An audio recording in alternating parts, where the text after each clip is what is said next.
A quiet dawn settles over the ancient city of Ur, where rising smoke from early hearths drifts.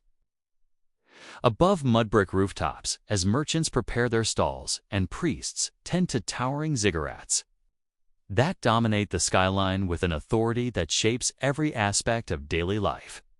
In this world of rigid tradition and deeply rooted polytheism, a single man receives a command that defies every expectation of his culture, his family, and his future.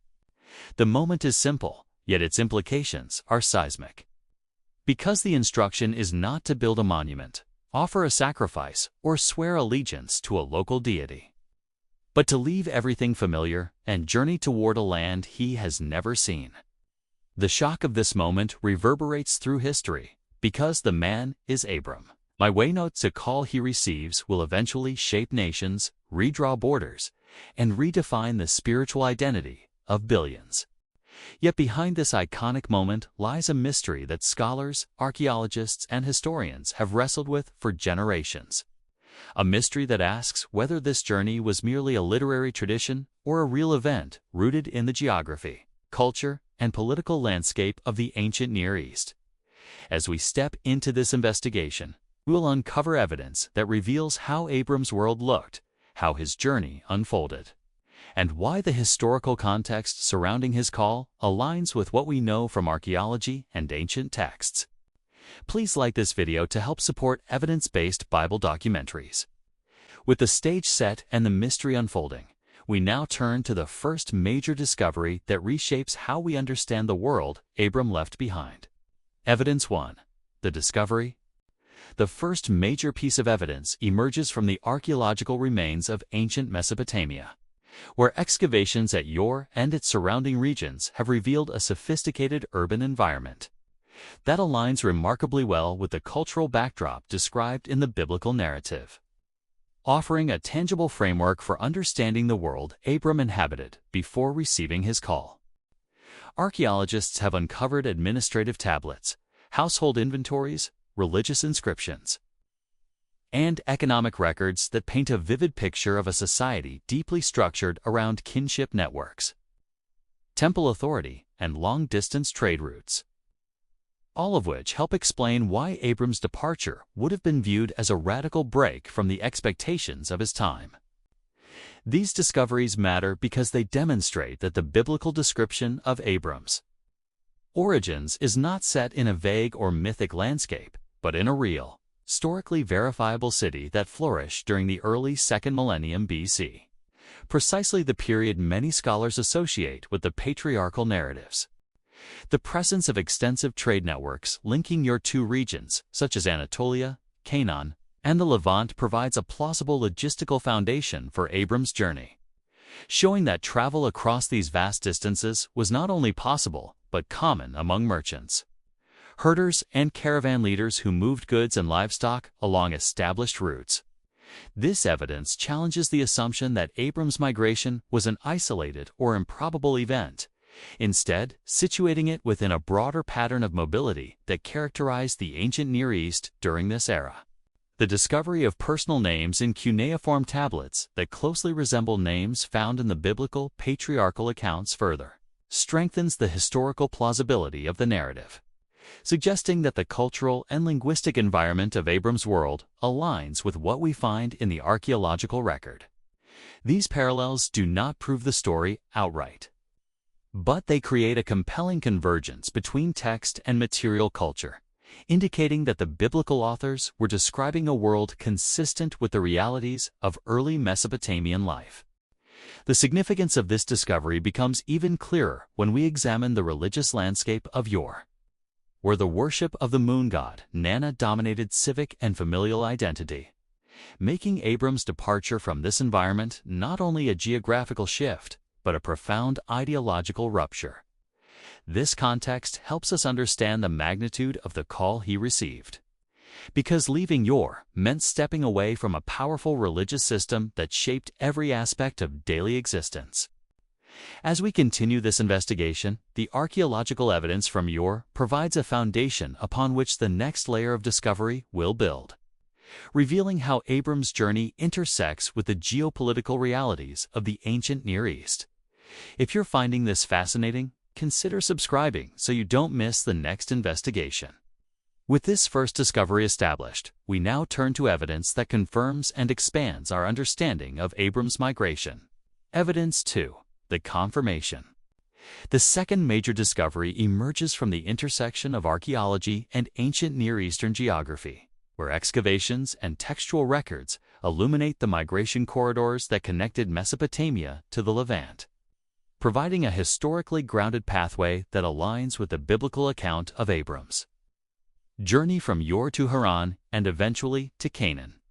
Scholars have long noted that the route described in Genesis mirrors the arc of the Fertile Crescent, a natural travel corridor shaped by rivers, trade networks, and political boundaries that guided the movement of people, goods, and livestock across the region.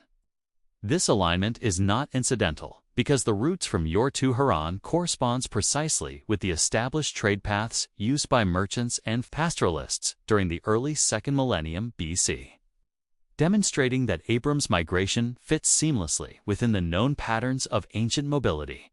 Archaeological evidence from Haran strengthens this connection, as excavations have revealed a thriving urban center with strong cultural and religious ties to Mesopotamia, including the worship of the same moon deity venerated in Ur, which explains why Abram's family would have found Haran a familiar and culturally compatible settlement during their journey.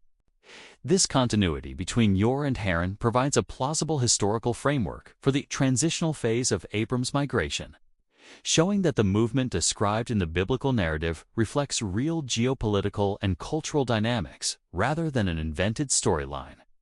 The discovery of administrative tablets and settlement layers in Haran dating to the Patriarchal period further confirms that the city was occupied and active during the era traditionally associated with Abram, reinforcing the historical credibility of the narrative's timeline. These findings matter because they demonstrate that the biblical account aligns with what we know about ancient settlement patterns, trade networks, and cultural continuity across the Near East, suggesting that the story of Abram's journey is rooted in a real historical landscape.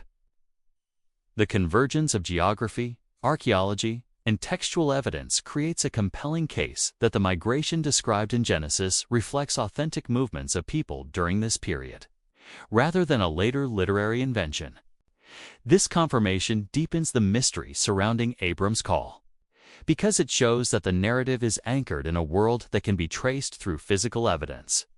Yet it also raises questions about the motivations and experiences that shaped his journey. As we prepare to examine the final and most revealing piece of evidence, we find ourselves standing at the threshold of a discovery that reshapes our understanding of Abram's world and the historical forces that influenced his path. Do you have anything to add to the conversation? Please add your voice to the comments below. With the stage set and the evidence converging, we now turn to the revelation that brings this investigation to its peak. Evidence 3. The revelation.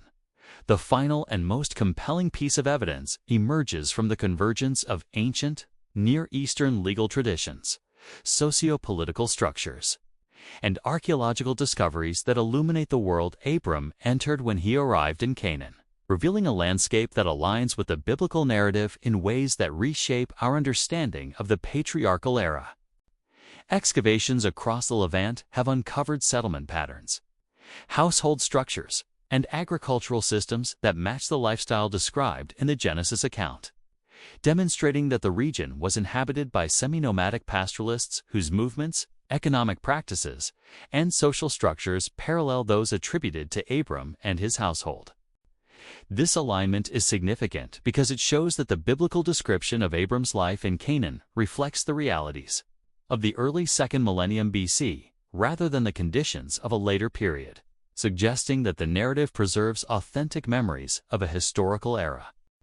The discovery of ancient law codes, such as the Code of Hammurabi, the Mari Tablets, and the Nuzi documents provides further insight into the legal and social customs of the time, many of which correspond closely with the practices described in the patriarchal narratives, including inheritance, customs, adoption agreements, land transactions, and household authority structures.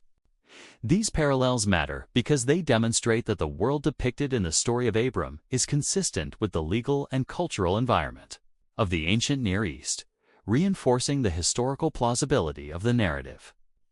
The Mari tablets, in particular, contain references to tribal groups, personal names, and migration patterns that mirror the movements described in Genesis, suggesting that the biblical authors were drawing from a cultural memory deeply rooted in the realities of the time.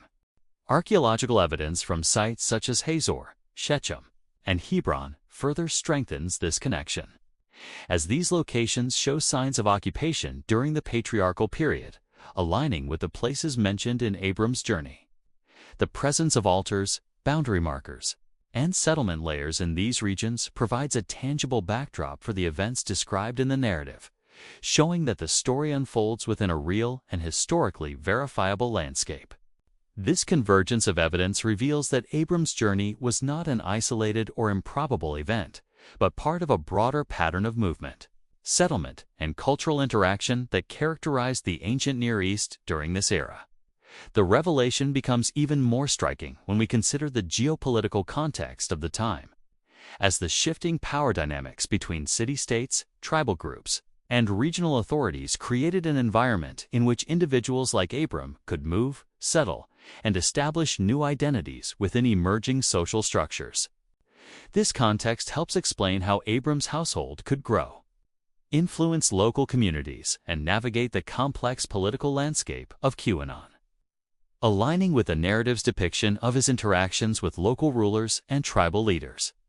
The cumulative weight of this evidence reshapes our understanding of the story, showing that the call of Abram is not merely a theological or literary tradition, but a narrative deeply embedded in the historical, cultural, and archaeological realities of the ancient Near East.